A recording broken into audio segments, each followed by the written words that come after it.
नमस्कार दोस्तों, मैं फिर से हाजिर हूँ एक नई कहानी के साथ। एक आदमी एक सेठ की दुकान पर नौकरी करता था। वह बेहद ईमानदारी और लगन से अपना काम किया करता था।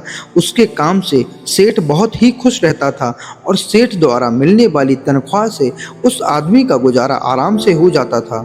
ऐसे ही दिन गुजर रहे थे। एक दिन वह आदमी बिना बताए काम पर नहीं आया। उसके न आने से सेठ का काम रुक गया। तब सेठ ने सोचा कि यह आदमी इतने दिनों से ईमानदारी से काम कर रहा है, मैंने कब से इसकी तनख्वाह नहीं बढ़ाई, इतने पैसों में इसका गुजारा कैसे होता होगा। सेठ ने सोचा इस आदमी की तनख्वाह बढ़ा दी जाए तो यह और मेहनत और लगन से काम करेगा। और उसने उस महीने से ही उस आदमी की तनख्वाह बढ़ा दी।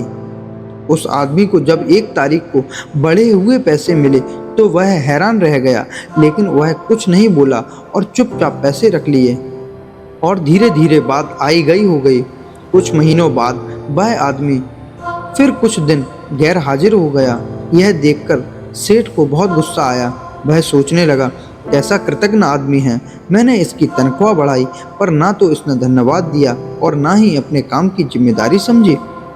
इसकी तनख्वाह बढ़ाने का क्या फ़ायदा हुआ, यह नहीं सुधरेगा। और उसी दिन सेठ ने बढ़ी हुई तनख्वाह वापस लेने का फैसला कर लिया।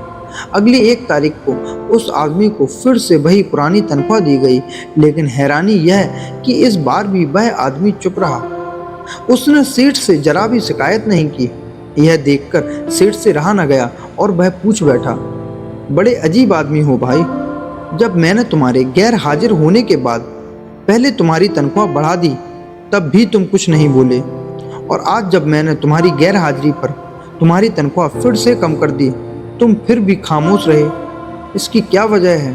और उस आदमी ने जवाब दिया, जब मैं पहली बार गैर हाजिर हुआ था तो मेरे घर एक बच्चा पैदा हुआ था। उस वक्त आपने मेरी तनख्वाह बढ़ा कर दी तो मैंने सोचा कि ईश्वर ने उस बच्चे के पोषण का हिस्सा भेजा है, इसलिए मैं ज़्यादा खुश नहीं हुआ। जिस दिन मैं दोबारा गैर हाजिर हुआ उस दिन मेरी माता जी का निधन हो गया था।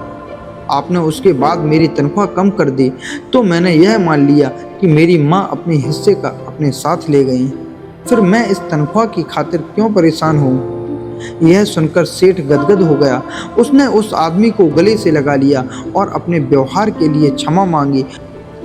उसके बाद उसने न सिर्फ उस आदमी की तनख्वाह पहले जैसे कर दी बल्कि उसका और ज़्यादा सम्मान करने लगा।